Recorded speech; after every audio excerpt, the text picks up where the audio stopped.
Atin pong buksan ang ating mga Biblia, kung meron po kayong Biblia. Wag naman po yung e-Bible nyo, katamaran na yan eh. Hindi nun. Para naman ang Biblia nyo ay maluma. 1 Thessalonians chapter 5 verses 1 and 2. But of the times and the seasons, brethren, ye have no need that I write unto you. In verse 2, for yourselves know perfectly that the day of the Lord so cometh as a thief in the night. Hallelujah. Let us pray. Dakila ka, O Diyos. Dakila ka, O Diyos. Muli po, O Diyos, andito po ang iyong iglesia. Punong-puno ng kagalakan, nag-aalay ng isang uri ng pagsamba, may kabanalan at katotohanan. Pagpalain, O Diyos, ang mga sandali na biyaya mo po upang amin pong may alay ito sa iyo, O dakilang Diyos, bilang a sacrifice of praise sa kaluwalhatian po ng iyong dakilang pangalan. Maraming pong salamat, Lord, sa mga pangyayari, sa delayed na mga sandali, dakilang Diyos. Salamat, Lord. Alam po namin, O Diyos, may dahilan ng mga pangyayari. And Lord, wala po kaming hiling dalangin sa umagang ito, kundi po, O Diyos, maluwalhati po ang iyong dakilang pangalan sa amin pong pagtitipon, sa amin pong alay ng pagsamba, sa amin pong pag-aaral ng iyong salita. And we commit everything into your hands, O God. Angkin po namin ang iyong mga biyaya sa buhay po ng iyong iglesia. Kasama po ng amin pong nabasa in 1 Thessalonians, dakilang Diyos, pagpalain po ang bawat salita na amin pong pag-aaralan sa umagang ito. And this is all we pray. This is all we pray. In Jesus Christ's mighty name and through the power of your Holy Ghost, ang lahat nga po magsabi ng Amen and Amen. Hallelujah. Thank you, Lord. A blessed morning po sa lahat, ang mga nasa Zoom, nasa multimedia, and isa pong mapagpalang umaga sa lahat. And ito nga po muli ang akin pong kagalakan, ang magamit ni Lord sa pagpapahayag ng kanyang salita. It's been a while, halos 2 buwan po na hindi po ako nakapagmensahe. And ako po'y nagpupuri, nagpapasalamat sa ating dakilang Diyos sa biyaya niyang katalinuhan upang maunawaan ko nating lahat ang mga kapahayagan po ng kanyang salita. April 8. Ano po ang balita niyo sa April 8? Ang multimedia, kung ano-ano na ang pinagsasabi tungkol sa April 8. Ang April 8 daw po ay sabi po sa isang multimedia, sabi po doon, April 8 daw po ay hindi lamang po sa Amerika magdidilim, kundi po 3 araw daw po yon sa buong mundo. 3 days na magdidilim, na kailangan daw po ang lahat ng tao ay maghanda ng tubig, ng pagkain. For that 3 days, hindi natin alam ang mangyayari. And after that 3 days, start daw po yan ng golden age. Sabi ko, ano kayo pinagsasasabi ng mga ito? Marami pong naniniwala. Pag nanunood na sa cellphone, sa laptop, or nanonood, nakikinig, naniniwala ka agad. Sa usapan nga namin ni Pastor kanina, sabi ko, Lord, Pastor, na-realize ko, si Noah is just an example. Si tinawag ng Diyos. May pinagawa ang Diyos kay Noah.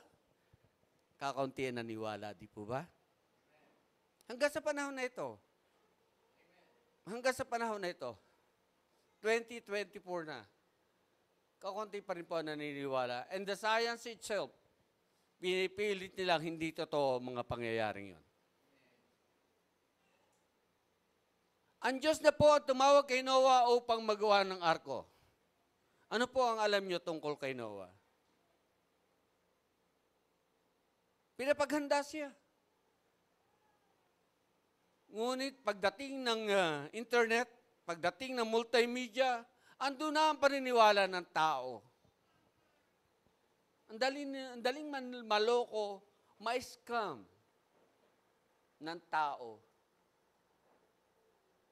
Aliwa-liwanag na sinabi ng Diyos, walang nakakaalam. Noon, pinapaghanda lang si Noah for the great flood. Pero, konti lang ang naniwala. Only his family ang mga naniwala at nakinig kay Noah.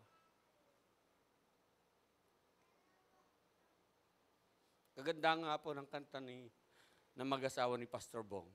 Dakila ka, O Diyos, katapatan may wagas. Walang hanggan.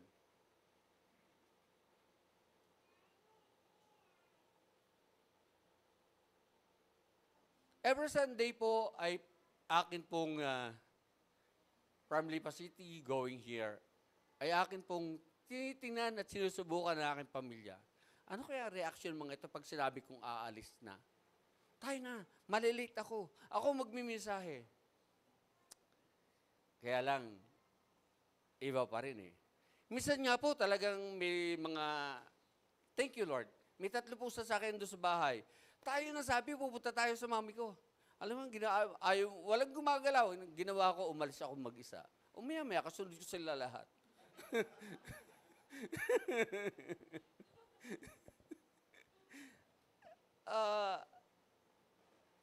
Maraming sitwasyon sa buhay po natin, mga kapatid, na may mga mahalagang bagay na dapat tayong unahin. Una yan, Diyos. Hindi po naman kailangan mag-resign, mag-retire, o tumigil sa pagtatrabaho just to praise our God, to glorify His name. Sabi nga po ng minsan ni Pastor, to magnify our God. Kaya lang, sabi nga ni Pastor, Lord, we cannot perfect it. Hindi tayo perfecto, pero do our best for our God. Yun po ang aking sitwasyon, akin po mong mga hangad sa buhay. Siguro sabihin nyo, paano? Pastor ka? Paano? Pastor si pastor? Kaya ganyan magsalita. But still, mga kapatid, matingnan po natin ang kapahayagan ng Diyos, ng Kanyang salita, sa buhay po ng bawat isa sa atin. Bakit nga ba ako merong ganitong tinatamasa sa buhay? Bakit ako meron nito? Binigay ba ito sa akin ng aking biyanan? Binigay ba ito sa akin ng aking asawa? No. Ang Diyos po. Sa mga mananampalataya, ang Diyos, by His divine provisions, to Him alone, does great wonders. His love endures forever. Psalms 136 verse 4. Last Friday, pagkagising ko, lumabas ako ng bahay, sinita ako ng kapitbahay. Hoy, anong ginagawa mo dyan? Patay ang Diyos. Sabi ko, ang Diyos niyo, namamatay taon-taon ako. Ang Diyos na sinasamba ko, buhay. Ay, nasaan si, ganon, di na ako babanggit ng pangalan. Ando, nasimba. Ay, di ka patay ang Diyos. Ay, buhay naman na pare.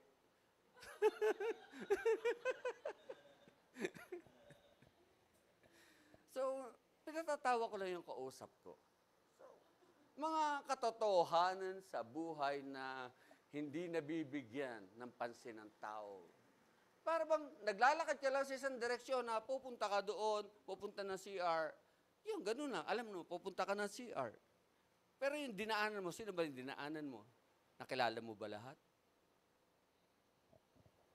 Yun po ang takbo ng buhay, mga kapatid. Maraming bagay tayong hindi napapansin sa buhay natin sa biyaya ng Diyos. Sabi nga po ni Pastor kanina nung kami nag-uusap, and the just shall live by faith. God bless Sister Helen.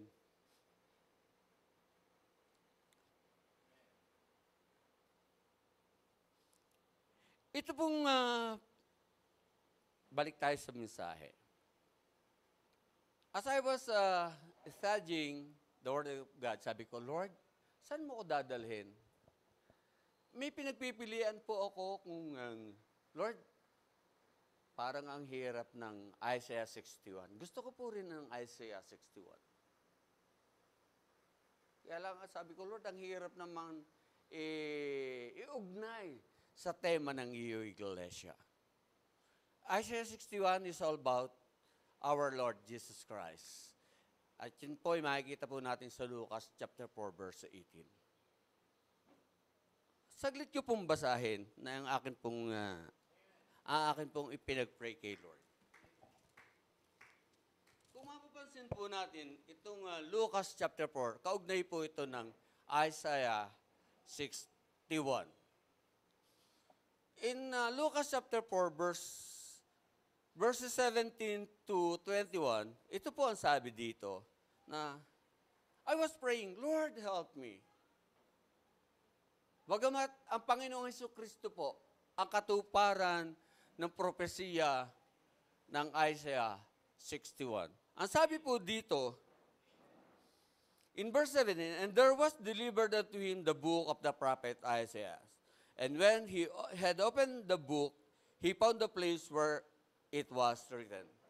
And the Spirit of the Lord is upon me, because he hath anointed me to preach the gospel to the poor. He hath sent me to heal the brokenhearted, to preach the deliverance to the captives, and recovering of sight to the blind, so to set at liberty them that are bruised. In verse 19, to preach the acceptable year of the Lord. And in verse 21, this day is this scripture fulfilled in your ears. Kasama po ng mga kapahayagan ng 1 Corinthians sa kabuuan po ng book of 1 Corinthians 1 to 5, ay nandun po ang kalagahan ng pagkakaunawa ni Pablo kung sino itong anointed one in Luke chapter 4, na kanyang daladala, kanyang ipinapahayag, na kanyang Diyos na sinasamba, na tumawag sa kanya upang siya'y magamit ng Diyos sa isang napakahalagang gampanin to encourage, to establish a church, ng mga iglesia ng panahon na yon na kumikilala sa Diyos na makapangyarihan sa lahat. Kung papansinin po natin ang 1 Thessalonians chapter 1 in verse 9, ang mga taga-Thessalonica po, ang iglesia sa Thessalonica ay mga idol worshippers. Tingnan po natin ang Lucas 4. Nagpapahayag kung sino ang ating Panginoon Kristo. He is the anointed one, the Messiah, na nagbigay sa atin ng kaunawaan kung sino siya. Na maging sa panahon ngayon, katulad nga po ng sabi ko kanina, hindi po pinapansin, nabibigyang halaga kung sino ang Diyos na ating sinasamba. Katulad po nung aking kausap last Friday, sukat baga naman sabihan, kung patay ang Diyos, anong ginagawa mo? Nga po, buti hindi nagalit. Ang Diyos na sinasamba ko ay buhay at kailanman ay hindi namamatay, taon-taon.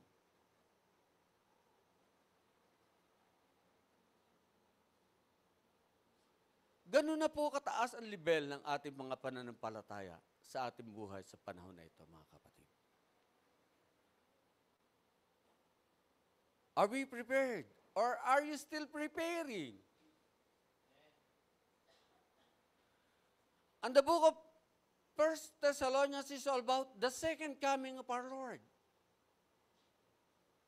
Kung paano in-encourage ni Pablo ang mga taga-Salonika sa kanilang mga trials and sufferings, sa kanilang buhay, sa kanilang pong mga sitwasyon sa buhay, mga pangyayari, mga realidad sa buhay, at maging sa panahon po natin, pwede nangyayari din po ito sa panahon po natin, hindi lamang po sa mga mananampalataya at sa mga hindi rin po nakakakilala sa ating Panginoong Jesucristo. In 1 Thessalonians verse 9, ang sabi po dito, for they themselves show of us the manner of entering, and we had unto you, and how ye turned to God from idol to serve the living, true God. Ganyan po mag-encourage si Pablo kung paano po niya na-establish kasama si Silas nung panahon na yun na-establish ang the book of Thessalonians nung panahon na yun, mga kapatid. Kung napansin niyo po, dalawa ang Biblia ang dala ko. This is how our pastor prepared us. Ito po, NIV, hindi ko na po maggamit. Bigay po ito ng church to our pastor. Sa amin po mga leaders, mga tagapanguna, andun po ang puso ni pastor na kami ay maturuan niya at patuloy manghawak sa mga kapahayagan ng salita ng Diyos. Sa abot po na makakaya ng ating pastor, he tried and up to now, he's still trying his best to encourage us. Na maunawaan kung ano ang ibig ipahayag sa atin, sa buhay po natin bilang mga mananampalataya. Not to boast, hindi po para ipagmalaki si pastor, kundi po yung nagagampanan niya para sa ating dakilan Diyos. Ganon din po si Pablo ng panahon na yun, mga kapatid.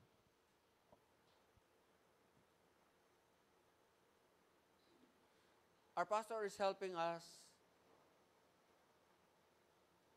para po maunawaan natin ang kinanta ni Pastor Bong, Sister Jane sa umagang ito. Na kayang-kaya po nating isigaw, dakila ka, O Diyos.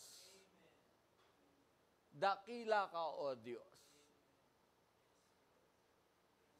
As we prepare the second coming of our Lord and Savior Jesus Christ, nasaan na po ang puso natin? I was watching in YouTube yung isang vlog. Nadaanan niya mga bata, sabi niya, buti pa mga batang ito, naglalaro, hindi tutok sa cellphone. Nilapitan niya ang mga bata at tinanong niya, ano ang inyong pinaglalaroan? Pag nasa bahay kami kumpleto, 6 po kami, kasama po kami mag-asawa, 4 po ang anak. Halos araw-araw magkakaaway po ang aking po mga anak. Hindi po sila nagpapansinan. Tikitigisa sila ng laptop, tikitigisa ng cellphone. Aking panganay, 2 laptop. Wala, magkakaaway sila. Hoy, mag-imi ka naman kayo. Mga bagay na humahadlang na sinisira ng dyablo ang ating paghahanda sa muling pagbabalik ng ating Panginoong Jesucristo, mga kapatid.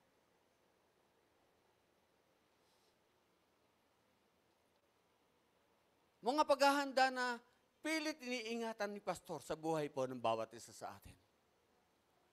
Tingnan niyo nangyari sa aking Biblia. Sira-sira na luma na to. Pastor, more than 20 years na to.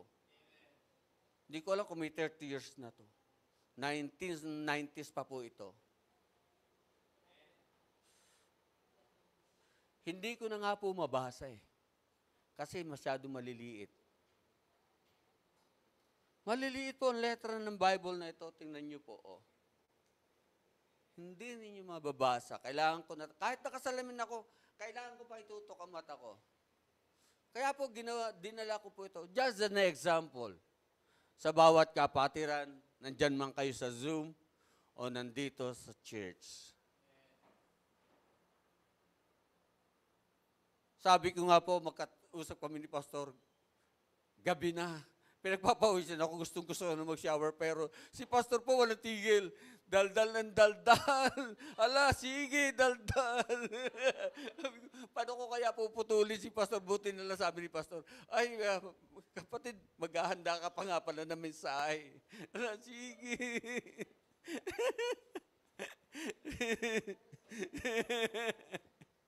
Sabi ko, Pastor, magsha-shower lang ako. Kasi bagong gising po ako, napagod kami. And I thank the Lord.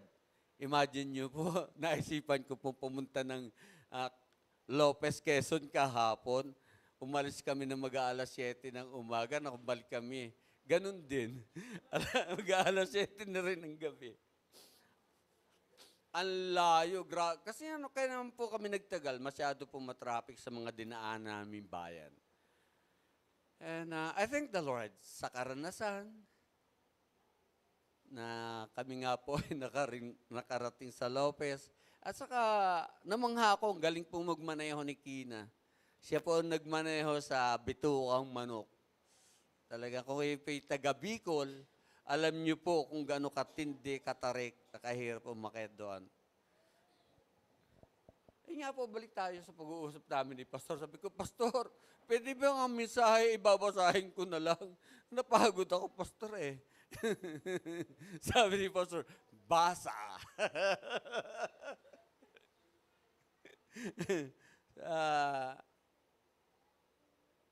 Yun po ang kagalakan ko o experience ko kay Pastor na andun po ang kanya pong pag-agapay sa anumang hinihiling nyo, sinasabi nyo kay Pastor. Basta ipaalam nyo lang kay Pastor. Ay ngayon, pwede nyo na pong ibulis, Pastor. Iwanan nyo na, pag kayo may lakad.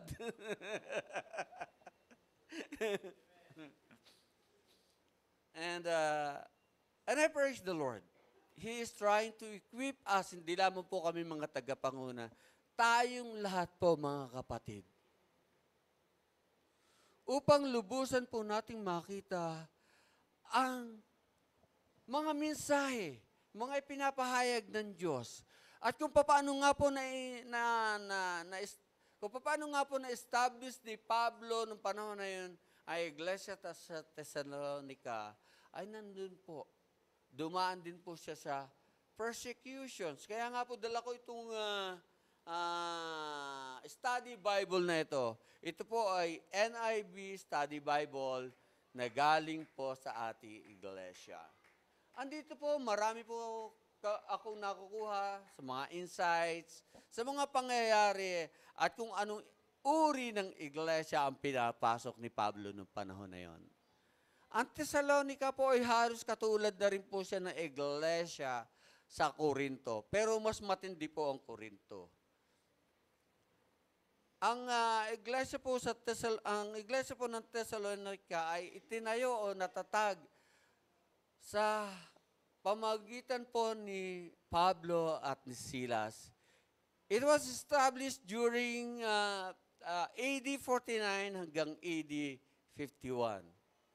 At nandun po, mga kapatid, nandito po ang naging hangad ni Pablo sa Iglesia sa Thessalonica to equip them about knowing the true and living God through our Lord and Savior, Jesus Christ.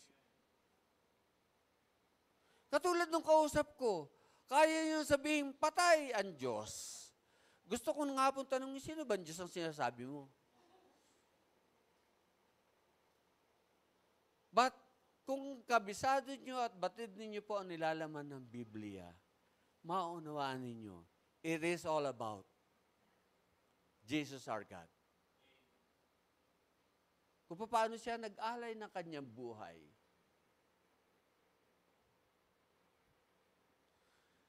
In chapter 5 po ng Thessalonians, mapapansin po natin dito na si Pablo mahilig mag-example. Ang patuloy niya at palagi niya na-example sa isang mga mananampalataya ay maging katulad ng isang Romano na sundalo. Well-equipped, well-established ang kanilang uniform, andun po ang helmet, andun po ang breastplate.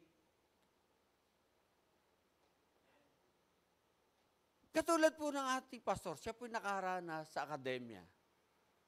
At patuloy andun po kung paano po ang ating pastor na-equip ng kamunduhang ito. sa kanya po mga pinagdaanan bilang pulis. Ganun din po mga kapatid, ang naging napansin o nagagamit ni Pablo bilang isang mangangaral na ginagamit ng ating Panginoon Jesucristo. In chapter 5 po, at marami po akong Biblia. Ang gagamitin ko po ay yung King James. Kasi malalaki po ang letter itong aking King James. Kahit po nakasalamin ako, nasa na ba Thessalonians? Nasa old ba yun? Nasa new? In 1 Thessalonians chapter 5, in verse 9 and 10, for God, in verse 9, chapter 5, verse 9, for God had not appointed us to wrath, but obtained salvation by our Lord Jesus Christ. In verse 8 po, dito po yung sinasabi kong yung pagkasundalo. Ang isang sundalo yung matibay ang pangatawan, matibay, kayang lumusob dahil nakahanda. Ganun din po ang gusto ni Pablo sa mga mananampalatayang kanyang ini-encourage hindi lamang po dito sa Book of Thessalonians. In verse 8, but let us who are of the day be sober, putting on the breastplate of faith and love. Tingnan ninyo, breastplate of love, of faith and love, and for an helmet, the hope of salvation. Ginagawa niyang ilustrasyon ng isang sundalo na lumalaban sa gera. Tayo rin po mga mananampalataya, mga kapatid. Kumusta na po ang ating breastplate to protect our heart upang ang ating pagkakilala sa ating dakilang Diyos dahil po ang ating po pananampalataya ay sa puso po tayo tinitingnan ng Diyos. The plate and then breastplate of faith and love, and for an helmet, the hope of salvation.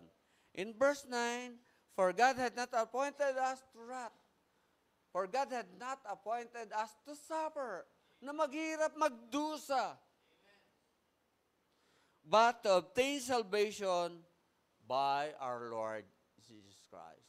But to obtain salvation by our Lord Jesus Christ. Salvation. Ano nga ba ang salvation? Kaligtasan. Ang sabi po sa Romans 5:8, that while we were sinners, God commended us, mga kapatid. Hindi ko na po masyadong natandaan. In Romans 5:8. Tama ba? In Romans 5:8,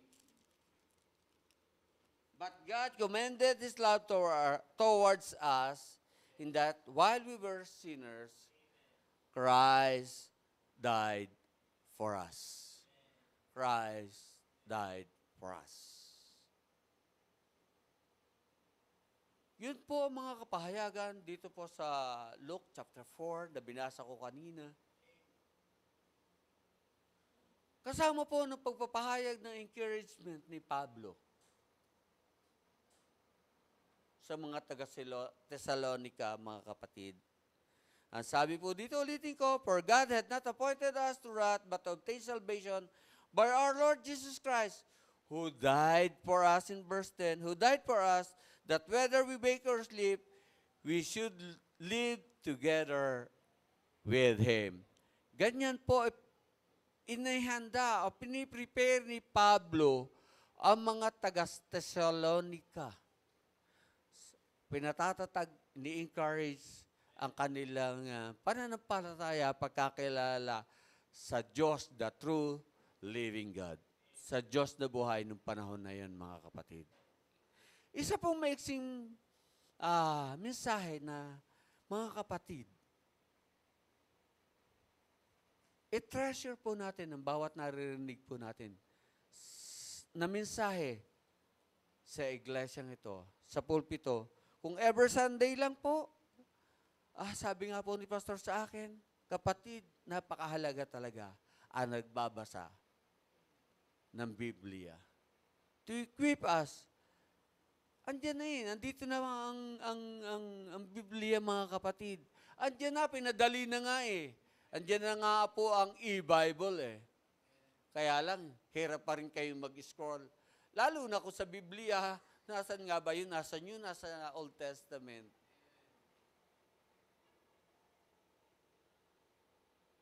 Itatype lang natin ang gusto nating malaman sa Biblia, lalabas na Pero kung nagbubuklat or nagbubukas kayo ng inyong mga Biblia, mas higit po natatalas ang inyong katalinuhan, lalo na kung ito hihingiin nyo sa ating dakilang Diyos. Katulad po ng tema ng ating iglesia sa taon na ito, hindi ko na po pakakahabaan ng patungkol sa Thessalonians chapter 5. Binasa ko lamang po yung ilan sa mga ginamit ni Pablo upang mapaghandaan po natin at makita po natin sa buhay po natin, hindi lamang nandiyan na po ang the signs and wonders na ang ating Panginoon Jesucristo ay babalik na kayang-kaya po nating isigaw, ipahayag, dakila ka, O Diyos.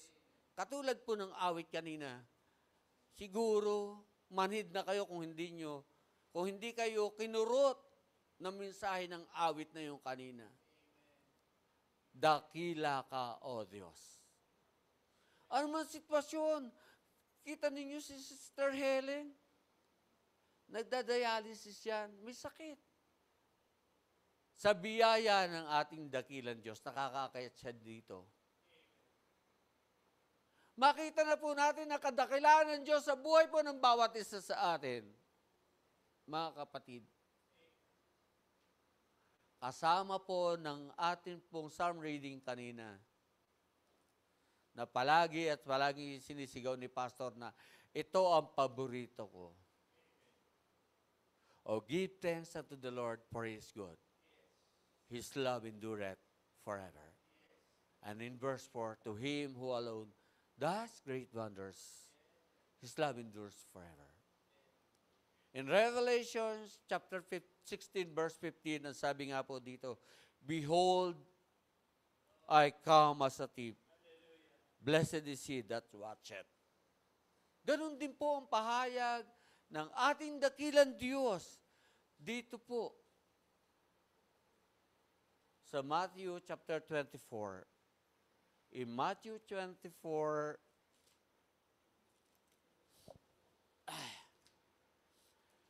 24, verses 42 and 43, ang sabi po dito, watch therefore, for ye know not what hour your Lord doth come. In verse 43, but know this, but if the good man of the house had known in what watch that thief would come, he would have watched and would not have suffered his house to be broken up. In verse 44, therefore be ye also ready.